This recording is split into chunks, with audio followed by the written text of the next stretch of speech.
ഫിസ്കിന്റെ യമണ്ടൻ പണി അതായിരുന്നു northern star കപ്പലിന്റെ സ്ഫോടനം. പാവപ്പെട്ട തൊഴിലാളികളെ ഉൾപ്പെടെ കരിച്ചു കളഞ്ഞതിലൂടെ അവിടെ സ്വന്തം ചരക്ക് കപ്പൽ നഷ്ടപ്പെട്ടാലും വേണ്ടിയില്ല. വിജിലാൻറ്റീസിനെ ജീവഹാനി എന്ന് ജനങ്ങൾക്ക് മുന്നിൽ മുദ്രകുത്തി അവരെ തീർത്ത് നശിപ്പിക്കാനുള്ള വഴി ഒരുക്കുക എന്നതാണ് ആ ക്രൂക്കഡ് മൈൻഡിലെ മാസ്റ്റർ പ്ലാൻ. റെഡ് ഹോക്ക് ജയിലിൽ അനധികൃതമായി പിടിച്ചു വെച്ചിരുന്ന സ്വാർട്സ്മാൻ ഉൾപ്പെടെയുള്ളവരെ ഡെയർഡെവിളും കാരനും ഒപ്പം ആഞ്ചലയും ചേർന്ന് വിമോചിതയാക്കിയത് നമ്മൾ കണ്ടിരുന്നു.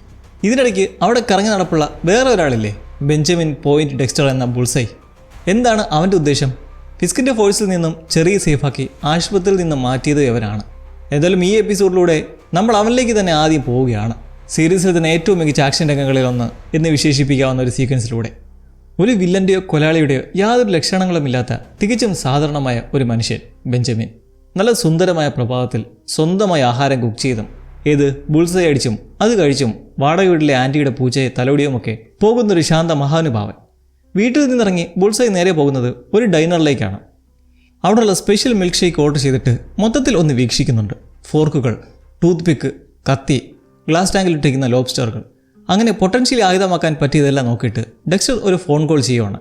ഫിസ്കിൻ്റെ സ്വന്തം സേനയായ AVTF ഹോട്ട്ലൈനിലേക്കാണ് അയാൾ വിളിക്കുന്നത്. പണിഷർ ഈ ഡൈനറിലുണ്ട്, അയാളെ ഞാൻ കണ്ടു, കയ്യിൽ തോക്കുമുണ്ട് എന്ന് വെറുതെ അവരെ വരുത്താൻ വേണ്ടിയിട്ട് ഫോൾസ് ഇൻഫർമേഷൻ കൊടുക്കുവാണ്. ഓർഡർ ചെയ്ത് വന്ന ആ മിൽക്ക് ഷേക്ക് ആസ്വദിച്ച് കുടിച്ചുകൊണ്ട് AVTF ഓഫീസർമാർ വേദന നോക്കി അങ്ങനെ കാത്തിരിക്കുന്നു. കുറച്ച് സമയത്തിനുള്ളിൽ AVTF സേന ഇടിച്ചു കയറി ആ ഡൈനർ വളഞ്ഞ് സകലരെയും ഫ്രീസാക്കുമ്പോൾ അതിൽ കൂസാതെ ഇരിക്കുന്ന ഒരുതിനെ കണ്ട് വിളിക്കുമ്പോൾ അത് പണിഷറല്ല, മറിച്ച് തങ്ങൾ ഭയപ്പെടുന്ന ബുൾസൈ ആണെന്ന് ടാസ്ക് ഫോഴ്സ് തിരിച്ചറിയുന്ന നിമിഷം തന്നെ ആക്രമണം ആരംഭിക്കുന്നു. അതീവ ക്രൂരവും എന്നാൽ അതിവിദഗ്ധവുമായ രീതിയിൽ കൃത്യമായി ഫോർക്കെറിഞ്ഞും കത്തി കൊള്ളേണ്ട പോയിന്റിൽ വീശി കയറ്റിയുമൊക്കെ ഓരോരുത്തരെയും വകവരുത്തുന്നു. ബുൾസൈ എന്ന ക്യാരക്ടറിൻ്റെ സ്പെഷ്യാലിറ്റിയായ കൃത്യതയും ഷാർപ്പ്നെസ്സും അറിയാൻ ഈ കുറച്ച് നിമിഷങ്ങൾ തന്നെ ധാരാളം. കയ്യിൽ കിട്ടുന്ന ഓരോ വസ്തുവിനെയും മാരകമായ ആയുധമാക്കി മാറ്റുന്ന ഡെക്സ്റ്റർ ഒരു ഘട്ടത്തിൽ ഡൈനറിൽ പേടിച്ചു ഉറച്ചിരിക്കുന്ന ഒരു പാവത്താനോട് ഞാൻ നല്ലവരിൽ ഒരാളാണ് എന്നാൽ പരിഹാസ രൂപേണ പറയുന്നു. എന്നിട്ട് മറ്റൊരു ഏജന്റിനെ കൂടി അയാൾ വകവരുത്തുന്നു, അതും ഒരു ലോബ്സ്റ്ററെ വെച്ചിട്ട്. പുറത്തേക്ക് ഇറങ്ങുന്നതിന് മുമ്പ് ഒരു കെച്ചപ്പ് കുപ്പി ഉപയോഗിച്ച് ആ ഡൈനറിൻ്റെ വാതിൽക്കൽ ഒരു ബുൾസൈ ചിഹ്നം അയാൾ വരയ്ക്കുമ്പോൾ അത് താൻ തിരിച്ചെത്തിയെന്നും എത്രത്തോളം കൊല വെരിയിലാണെന്നും ലോകത്തെയും ഫിസ്കിനെയും അറിയിക്കുന്ന ഒരു പ്രഖ്യാപനമാണത്. നഗരം മൊത്തവും ടാസ്ക് ഫോഴ്സിനെ വിന്യസിച്ച് സുരക്ഷ ശക്തീകരിക്കുമ്പോൾ BB ഈസ് ബാക്ക് അഗെയിൻ. ഒരു കപ്പൽ ബോംബിട്ട് തകർത്ത് 25ഓളം ജഡങ്ങൾ പുഴയിലൂടെ ഒഴുകി നടക്കുമ്പോൾ അതിൻ്റെ മേൽ നിന്ന് ചാരിറ്റിക്ക് വേണ്ടി ഒരു ബോക്സിംഗ് മത്സരം നടത്താൻ പോകുന്ന നഗരത്തിൻ്റെ മേയർ വിൽസൺ ഫിസ്ക് എല്ലാം നാടിൻ്റെ നന്മയ്ക്ക് വേണ്ടി എന്ന് പരിഹസിച്ചുകൊണ്ടുള്ള പുതിയ സിറ്റി വിത്തൗട്ട് ഫിയർ എന്ന വീഡിയോയും വൈറലാവുകയാണ്. റെഡ് ഹൂക്കിൽ നിന്ന് രക്ഷപ്പെടുത്തിക്കൊണ്ടുവന്നവരെല്ലാം സുരക്ഷിതമായൊരു ഹൈഡ് ഔട്ടിലേക്ക് എത്തിച്ച ശേഷം സോൾഡാഡിൻ്റെ മൊഴി വീഡിയോയിൽ റെക്കോർഡ് ചെയ്യുകയാണ് കാരൻ. തൻ്റെ ഭർത്താവിനെ കൊന്ന അതേ ഫിസ്കിൻ്റെ ഫോഴ്സാണ് തന്നെ ഒരു കാരണവുമില്ലാതെ പിടിച്ചുകൊണ്ട് പോയതെന്നും റിസൾട്ടിൽ നിന്ന് മിസ്സിംഗ് ആയതിൽ ഞാൻ ഒരുവളാണ്. ഫിസ്കിനെതിരെ നിയമം കൈവിടാതെ തന്നെ പോരാടുമെന്നുള്ള സ്റ്റേറ്റ്മെൻറ്റ് റെക്കോർഡ് ചെയ്ത് അങ്ങനെ തെളിവുകൾ ഓരോന്നായി അവർ ശേഖരിക്കുകയാണ്.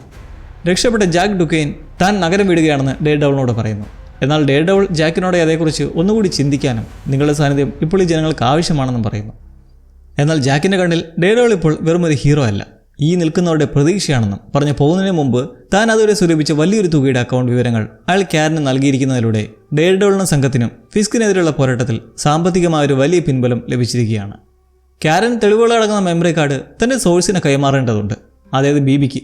എന്നാൽ ടാസ്ക് ഫോഴ്സ് ഇങ്ങനെ വെരുപിടിച്ച് നടക്കുന്നതിന് ഇടയ്ക്കൂടി പോവുക എന്നത് നിലവിൽ അസാധ്യമാണ്. അതുകൊണ്ട് ആഞ്ചല ആ ദൗത്യം ഏറ്റെടുക്കുകയാണ്. കൊച്ചുകുട്ടിയാണെന്ന് പറഞ്ഞ് കാരൻ ആദ്യമേ വിസമ്മതിച്ചെങ്കിലും മർഡക്കിൻ്റെ പിന്തുണയോടെ അവൾ സമ്മതിക്കുന്നു. തൻ്റെ ആൻറ്റി അനുഭവിച്ചതിന് പകരമായി ഇതെങ്കിലും ചെയ്യണ്ടേ എന്ന ചൂടിലാണ് ആഞ്ചല. പുറപ്പെടുന്നതിന് മുമ്പ് മർഡോക്ക് അവളുടെ കഴുത്തിൽ കിടക്കുന്ന ഹെക്ടറിൻ്റെ ആ മാന്ത്രിക തകടിൽ പിടിച്ചുകൊണ്ട് ഒരു കാര്യം ചോദിക്കുന്നു. ഈ അമലറ്റ് ധരിക്കുമ്പോൾ അതിന് പിന്നിൽ വലിയ ഉത്തരവാദിത്തങ്ങളുണ്ട്, അതെല്ലാം ഏറ്റെടുക്കാൻ തയ്യാറാണെന്ന് ഉറപ്പുണ്ടോ നിനക്ക്? ആഞ്ചല സ്ട്രോങ് ആണ്. അവൾ കൂസാതെ നിൽക്കുമ്പോഴാണ് അങ്ങോട്ടേക്ക് ആരോ ഓടിക്കേറി വരുന്ന ശബ്ദം ഡെയർഡെവിളിന്റെ സെൻസിൽ ഫീൽ ചെയ്യുന്നത്. എല്ലാവർക്കും വാണിംഗ് കൊടുത്ത് ജാഗരൂകരായി നിൽക്കെ ആ കയറി വരുന്നതോ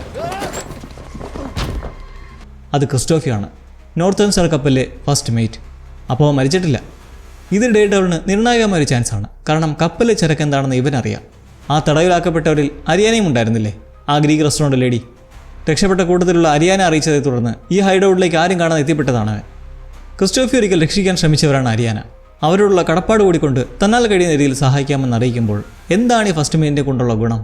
അയാൾക്കറിയാം കപ്പലിലെ അനധികൃത ആയുധ ശേഖരങ്ങളെക്കുറിച്ച്, ഇതിനു പിന്നിൽ ചമച്ചു വെച്ചിട്ടുള്ള ഫേക്ക് ഡോക്യുമെൻസിനെ കുറിച്ച്. പക്ഷെ അതെല്ലാം എങ്ങനെ മേരുടെ നേരെ കൊണ്ടുവരാൻ സാധിക്കുമെന്ന് വെച്ചാൽ അത് ഇവരെല്ലാം എഴുതി ഒപ്പിട്ട കരാർ വെച്ചിട്ട്. കാരണം അത് കിങ് പിൻ്റെ അധീനതയിലാണ് ചെയ്തിട്ടുള്ളത്. അതായത് തങ്ങളുടെ കപ്പലിൽ എല്ലാ നിയമവിരുദ്ധമായ പേപ്പർ വർക്കുകളും ഒപ്പിട്ടിരിക്കുന്നത് ദ കിങ് പിനായ ഫിസ്കിൻ്റെ പേരിലാണ് എന്നയാൾ വെളിപ്പെടുത്തുന്നു. ഫിസ്കിനെതിരെ കോടതിയിൽ ഹാജരാക്കാൻ പറ്റിയ ഏറ്റവും ശക്തമായ തെളിവാണിത്. ഈ മൊഴി രേഖപ്പെടുത്താൻ വക്കീലിനെ വരുത്തേണ്ടതുണ്ട്. ക്രിസ്റ്റ്യൻ മക്ഡഫി. മർഡോക്കും കാരനും പ്ലാൻ ഇടുന്നു. നിലവിൽ അവരെ ഇങ്ങോട്ടേക്ക് എത്തിക്കുന്നത് മാത്രമാണ് സേഫായ റൂട്ട്. ഇന്ന് രാത്രിയാണ് ഫോഗൽ ജിമ്മിൽ നടക്കാൻ പോകുന്ന ഫിസ്കിൻ്റെ ചാരിറ്റി ബോക്സിംഗ് മത്സരം. അതുകൊണ്ട് ടാസ്ക് ഫോഴ്സ് എല്ലാം അവിടെ ആയിരിക്കും, ശക്തമായ സെക്യൂരിറ്റിക്കായി. ഈ നേരം മക്ഡഫി എത്തിക്കാൻ കാരൻ ശ്രമം നടത്താമെന്ന് പറയുമ്പോൾ ആ ജിമ്മിൻ്റെ പേര് കേട്ടിട്ട് മർഡോക്കിന് മനസ്സിലൊരു നീറ്റലുണ്ട്. കാരണം അവൻ കൊച്ചിലെ തൻ്റെ പിതാവിനെ അവസാനമായി ജീവനോടെ കണ്ടതും ഇതേ ജിമ്മിൽ വെച്ചാണ്. പിതാവ് കൊല്ലപ്പെടുന്നതിന് മുമ്പുള്ള മാറ്റിൻ്റെ ജീവിതവും ഇവിടെ തന്നെയായിരുന്നു. ആ സ്ഥലം തന്നെ ഫിസ്ക് തിരഞ്ഞെടുത്തത് തന്നെ മാനസികമായി തകർക്കാനാണെന്ന് മാറ്റിന് മനസ്സിലായി. എന്നാൽ കാരൻ്റെ ചിന്ത പോകുന്നത് ബുൾസൈയിലേക്കാണ്. കാരണം ഇങ്ങനൊരു പൊതുവേദിയിലെ മത്സരം അവനെ ചൂണ്ടിയിട്ട് ആകർഷിക്കാനുള്ള ഒരു കെണിയാണെന്ന് അവൾ വിശ്വസിക്കുന്നു. മർഡോക്കും ഇത് ഗൗരവമായി എടുത്ത് ക്രിസ്റ്റ്യൻ്റെ കാര്യം കാരനും ബുൾസൈയുടെ കാര്യം താനും നോക്കാമെന്ന് സ്പ്ലിറ്റായി അവൻ ഡെക്സ്റ്ററെ തേടി പോകുന്നു. നമ്മുടെ കിങ്പിൻ്റെ ആഡംബര വസതിയിലേക്ക് ചെന്നാൽ വിൽസൺ ഫിസ്കും വനേസയും തമ്മിലുള്ള വളരെ ഗൗരവമേറിയ ഒരു സംഭാഷണമാണ് നമ്മൾ കാണുന്നത്. ഫിസ്കിൻ്റെ വരാനിരിക്കുന്ന ചാരിറ്റി ബോക്സിംഗ് മത്സരത്തിൻ്റെ തിരക്കുകൾക്കിടയിലാണ് വനേസയെ അൽബേനിയയിലേക്ക് ഗവർണറെ കാണാൻ വിടാൻ ഫിസ്ക് നിശ്ചയിച്ചിരിക്കുന്നത്. ബുൾസയൊക്കെ പുറത്ത് ഇങ്ങനെയുള്ള സമയത്ത്, ശത്രുക്കൾ ചുറ്റും ഉലാത്തി നടക്കുന്ന ഈ സമയത്ത് വനേസയുടെ സുരക്ഷയെ കരുതിയാണ് താൻ ഇത് ചെയ്തെന്ന് ഫിസ്ക് വാദിക്കുന്നുണ്ടെങ്കിലും വനേസ അത് പൂർണ്ണമായി വിശ്വസിക്കുന്നില്ല. തൻ്റെ ഭർത്താവിൻ്റെ ഈ വലിയ മത്സര സമയത്ത് അയാളോടൊപ്പം നിൽക്കാനാണ് വനേസ ആഗ്രഹിക്കുന്നത്. തന്നെ രാഷ്ട്രീയ കാര്യങ്ങൾക്കായി ഉപയോഗിക്കുകയാണോ എന്നൊരു സംശയം അവൾക്കുള്ളിലുണ്ട്. ഫിസ്കിൻ്റെ വാഴ്ചയ്ക്ക് മുന്നിൽ അവൾക്ക് വഴങ്ങേണ്ടി വരുന്നുണ്ടെങ്കിലും അവൾ വല്ലാതെ അസ്വസ്ഥയാണെന്ന് നമുക്ക് വ്യക്തമാക്കാം. അവരുടെ ബന്ധത്തിൽ പണ്ടുണ്ടായിരുന്ന പരസ്പര വിശ്വാസത്തിന് എവിടെയോ ഇടിവ് സംഭവിക്കുന്നത് പോലെ. ഇതിൻ്റെ പവലും കോളും അടങ്ങുന്ന ആൻറ്റി വിജിലൻറ്റി സംഘം മർഡോക്ക് ആൻഡ് മക്ഡഫി ലോ ഫേമിലേക്ക് അതിക്രമിച്ച് കയറി ഒരു ഭീഷണി സൃഷ്ടിക്കുന്നുണ്ട്. കോടതി കുറ്റക്കാരനെന്ന് വിധിച്ച ജാക്ക് ഡുക്കനെ അവിടെ ഒളിപ്പിച്ചു വെച്ചിരിക്കുന്നു എന്ന് പറഞ്ഞിട്ടാണ് ഈ തെമ്മാടിത്തരം കാട്ടുന്നത്. ക്രിസ്റ്റ്യൻ ശക്തമായി നിന്ന് ഇതിനെ എതിർത്ത് തർക്കിക്കുന്നെങ്കിലും അവർ പിൻവാങ്ങാൻ തയ്യാറല്ല. ഒടുവിൽ ജാക്കിനെ കണ്ടെത്താതെ നിൽക്കെ എവിടെയാണ് ഒളിപ്പിച്ചിരിക്കുന്നതെന്ന് സംസാരമായി മർഡോക്ക് തന്നെ ആയിരിക്കും നീ ഉൾപ്പെടെ ഇതിൻ്റെയൊക്കെ പിന്നിലെന്ന് അമർഷം കാട്ടി അവിടുന്ന് പിൻവാങ്ങുന്നു. റെഡ് ഹൂക്കിൽ കാര്യങ്ങൾ വല്ലാതെ വഷളാവുകയാണ്. തടവുകാർ രക്ഷപ്പെട്ടതിൽ ഫിസ്ക് വല്ലാതെ ക്രോധാകുലനാണ്. ആദ്യമേ ബുൾസൈ, ഇപ്പോഴത്തെ 19 പേരാണ് ജയിലിൽ നിന്ന് രക്ഷപ്പെട്ടിരിക്കുന്നത്. അയാൾ ബക്കിനെ ശകാരിച്ചുകൊണ്ടിരിക്കുമ്പോഴാണ് CIA ഏജന്റ് മിസ്റ്റർ ചാൾസ് ആ വെയർഹൗസിൽ തന്നെ ഉള്ളതായി മനസ്സിലാക്കുന്നത്. ആയുധങ്ങൾ എന്തുകൊണ്ട് ഇപ്പോഴും റെഡ് ഹൂക്കിലെ ഈ വെയർഹൗസിൽ തന്നെ ചലിക്കാതെ ഇരിക്കുന്നു എന്നാണ് അയാളുടെ ചോദ്യം. ഗിനിയ ബിസാവുവിലേക്ക് എത്തേണ്ട ചരക്കാണ് ഇതൊക്കെയും. ഒരു ശ്രമം പാളിയെങ്കിൽ മറ്റൊരു വഴി കണ്ടെത്തി സമയം പാഴാക്കി അയക്കേണ്ടതായിരുന്നു എന്ന് ചാൾസ് ചൂണ്ടിക്കാട്ടുമ്പോൾ, എന്നാൽ ഡെയർഡെവിൾ വീണ്ടും ഇടപെടാൻ സാധ്യതയുള്ളതുകൊണ്ട് ഇപ്പോൾ ആയുധങ്ങൾ നീക്കുന്നത് അപകടമാണെന്നാണ് ഫിസ്കിൻ്റെ മറുപടി. നോർത്തേൺ സ്റ്റാർ കപ്പലിൻ്റേതുപോലെ മറ്റൊരു സംഭവം കൂടി നടന്നാൽ ജനങ്ങൾ തനിക്കെതിരെ തിരിയും. അത് പാടില്ല. ഇടപാടുകളെക്കുറിച്ച് ഗവർണർക്കും സംശയം വന്നതോടെ ചാൾസ് ഫിസ്കിൻ്റെ കാര്യക്ഷമതയെ ചോദ്യം ചെയ്ത് സംസാരിക്കാൻ തുടങ്ങുന്നു. ഇത് കേട്ട് ദേഷ്യം വന്ന ബക്ക് തൻ്റെ തോക്കിലേക്ക് കൈ നീട്ടുന്നതും പെട്ടെന്ന് 2 ആളുകൾ അവന് നേരെ തോക്ക് ചൂണ്ടി ചാൾസിന് പിന്നിൽ നിന്ന് മുറിയിലേക്ക് കടന്നു വരികയാണ്. ചാൾസ് കൂടെ നിർത്തിയിരിക്കുന്ന അക്രമികളാണ് അവർ. ബക്ക് ഒരു നിമിഷം കൈകൾ ഉയർത്തുന്നുണ്ടെങ്കിലും സെക്കൻഡുകൾക്കുള്ളിൽ തൻ്റെ അസാമാന്യ വേഗതയിൽ അയാൾ തോക്കെടുത്ത 2 പേരെയും വകവരുത്തി അടുത്ത ക്ഷണത്തിൽ തോക്ക് നേരെ ചാൾസിന് നേരെ ചൂണ്ടുന്നു. എന്നാൽ ഫിസ്ക് അവനെ തടയുകയും ക്ഷമയോടെ കാത്തിരിക്കാൻ പറയുകയും ചെയ്ത് അവിടുന്ന് പോകുമ്പോൾ എപ്പോഴും വളരെ കൂളായി സംസാരിക്കുന്ന മിസ്റ്റർ ചാൾസ് ആദ്യമായി ഭയപ്പെടുന്നത് ഈ സാഹചര്യത്തിലാണ്. ഫിസ്കിൻ്റെയും ബക്കിൻ്റെയും ക്രൂരത അയാൾ നേരിട്ട് ബോധ്യപ്പെടാൻ തുടങ്ങിയിരിക്കുകയാണ്. നഗരത്തിൻ്റെ മറ്റൊരു ഭാഗത്ത് ആഞ്ചല ആ മെമ്മറി കാർഡ് കുറേ കറൻസി നോട്ടിലായി അറിയാത്ത തരത്തിൽ ഒട്ടിച്ചു കൊടുക്കുന്നത് ഒരു വാൻ ഷോപ്പിൽ നിൽക്കുന്ന യുവാവിൻ്റെ കൈകളിലേക്കാണ്. ഇവനെ മനസ്സിലായോ? കഴിഞ്ഞ എപ്പിസോഡിൽ സോൾഡാഡിനെ AVTF പിടികൂടാൻ കാരണമായ ആ കൺവീനിയൻസ് സ്റ്റോർ സംഭവത്തിന് തുടക്കമിട്ട പയ്യനായിരുന്നു അത്, മറ്റേ കുപ്പി മോഷ്ടിച്ചത്. SD കാർഡും പണവും കൊടുത്ത് തനിക്കൊരു സഹായം വേണമെന്നും ഉഴപ്പിയ കുനിച്ചിർത്തി കൂമിനിടിക്കുമെന്ന് പറഞ്ഞ് പോകുമ്പോൾ സംഭവത്തിൻ്റെ സീരിയസ്നെസ് ചെക്കന് മനസ്സിലാവുന്നു. ആ SD കാർഡ് ഫിസ്കിൻ്റെ സാമ്രാജ്യത്തെ തകർക്കാൻ പോകുന്ന ഒരു വലിയ ബോംബാണെന്ന് നമുക്ക് ഊഹിക്കാവുന്നതേ ഉള്ളൂ. ബുൾസൈ ഡൈനറിൽ നടത്തിയ ആക്രമണത്തിന് ശേഷം AVTF ഏജന്റുമാർ അവിടേക്കിടയ്ക്കിടെ എത്തി പരിശോധിക്കാറുണ്ട്. എന്നാൽ ഇത്തവണ അവിടെ എത്തിയ ഒരു ഏജന്റ് ന്യൂയോർക്ക് പോലീസ് ഡിപ്പാർട്ട്മെൻറ്റ് ഉദ്യോഗസ്ഥരെ അവിടെ നിന്ന് പറഞ്ഞയക്കുകയാണ്. സത്യത്തിൽ അത് യഥാർത്ഥ ഏജന്റ് അല്ല. മാറ്റ് മർഡോക്ക് ടാസ്ക് ഫോഴ്സിൻ്റെ ഡ്രസ്സിട്ട് വന്നതാണ്. താങ്ക്സ് ടു ആഞ്ചല, അവൾ ടാസ്ക് ഫോഴ്സിൻ്റെ അണ്ടർവെയർ വരെ അടിച്ചു മാറ്റാൻ കഴിവുള്ളതായി മാറിയിരിക്കുകയാണ്.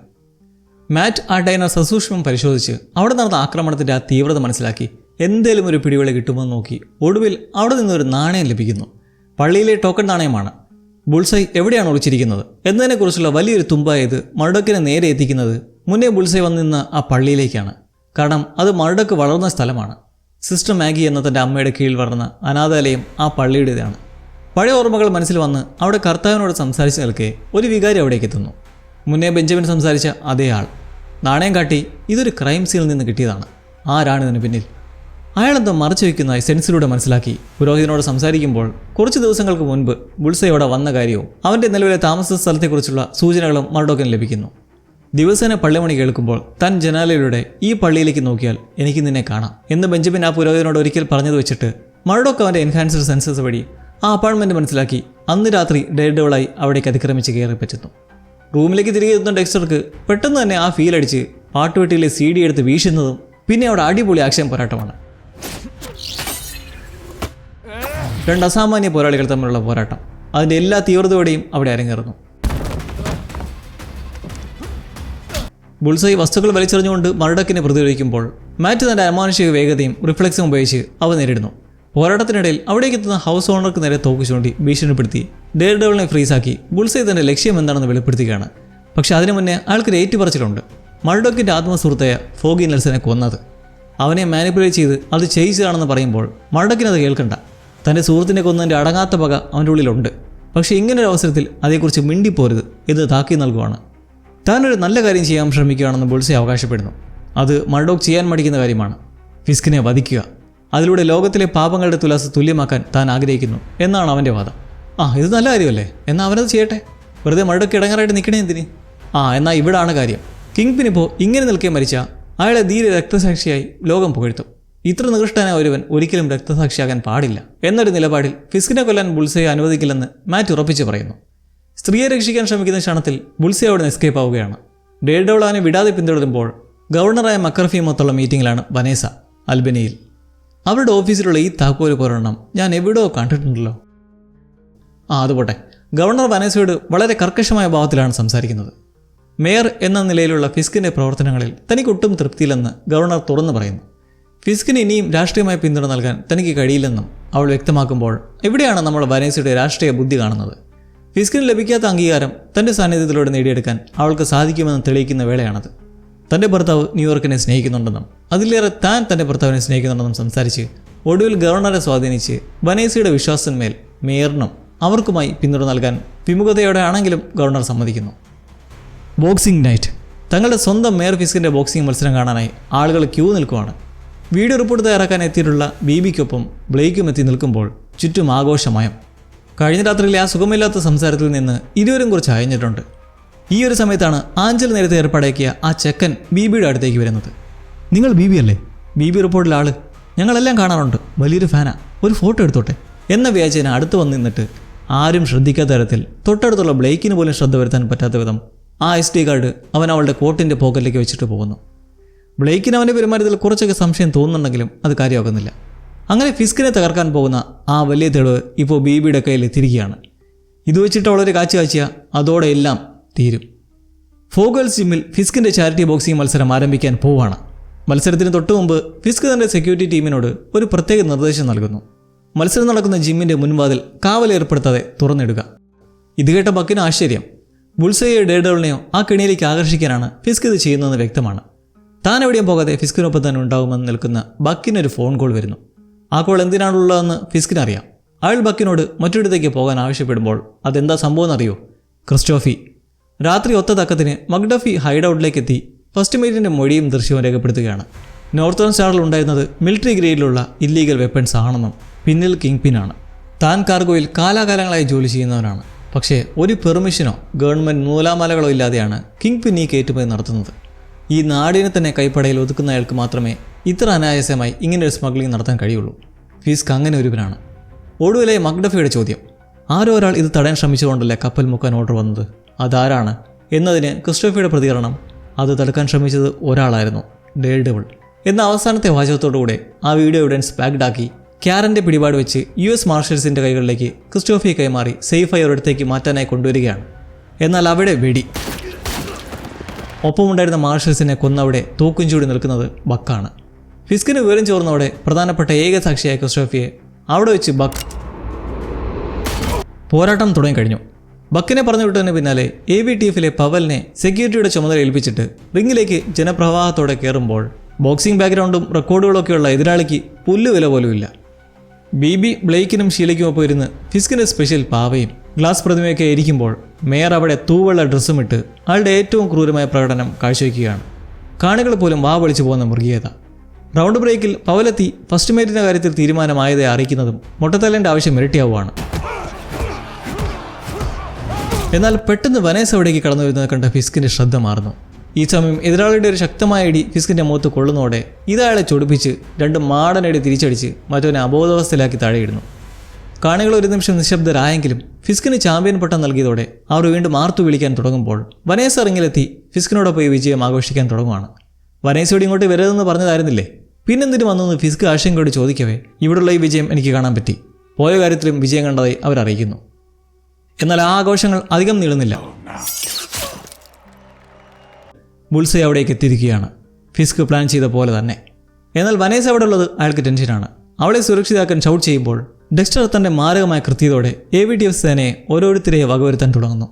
വനേസ എത്രയും വേഗം അവിടെ നിന്ന് മാറ്റാൻ ഫിസ്ക് അലറുന്നു. എന്നാൽ വനേസ ക്രോധത്താൽ അവിടെ നിന്ന് മാറാൻ ശ്രമിക്കുന്നതിനിടയിൽ ബുൾസൈക്ക് നേരെ വെടിയുതിർക്കുമ്പോൾ അതേസമയം തന്നെ ബുൾസൈ അവൾക്ക് നേരെ ഒരു ഗ്ലാസ് പ്രതിമ എറിയുന്നു. ഫിസ്ക് ആ ചാമ്പ്യൻ ബെൽറ്റ് വെച്ച് അത് പൊട്ടിച്ചീറിക്കുന്നെങ്കിലും ബുൾസൈയുടെ കാര്യത്തിൽ അവൻ ആ വെടിയേറ്റ് വീണു പോവുകയാണ്. പിന്നൊന്നും നോക്കാതെ കിങ് പിൻ തോക്കെടുത്ത് കൊല്ലാൻ ചൂണ്ടുന്നത് അതാ ഡേഡോളും അവിടേക്ക്. ഫിസ്കിൻ്റെ തോക്ക് തട്ടിത്തെറിപ്പിക്കുക മാത്രമല്ല അവൻ ചെയ്യുന്നത്, അയാൾക്ക് നേരെ ചാടിയെടുക്കാൻ നോക്കുന്ന ബെഞ്ചമിനെയും മർഡോക്ക് തട്ടിമാറ്റി അവനെയും കൊണ്ട് പുറത്തേക്ക് ചാടുന്ന ഒരു മാരക സീൻ. മാറിപ്പോകുന്ന അവരെ പിടികൂടാൻ ആക്രോശിക്കുന്ന ഫിസ്കിന് കാണേണ്ടി വരുന്നത് പക്ഷേ ആ ഗ്ലാസ് പ്രതിമയുടെ ചിതറിയ കഷ്ണം അവരുടെ തലയിലേക്കാണ് തറച്ചു കയറിയുന്നത്. ചോര വാർന്നുകൊണ്ട് വെള്ളക്കുപ്പായത്തിലേക്ക് അത് പിടിക്കുന്ന ആ കാഴ്ച ഫിസ്കിന് ഹൃദയഭേദകമാണ്. തൂവെള്ള മുയലിൻ്റേതുപോലെ നിറമുള്ള വസ്ത്രത്തിൽ രക്തവർണ്ണം പടരുന്ന കാഴ്ച ഇരുവരുടെയും ആദ്യം കണ്ടുമുട്ടിയപ്പോഴുള്ള ആ പെയിൻറ്റിങ്ങിനെ അനുസ്മരിപ്പിക്കുന്ന ഒരു റെഫറൻസ്.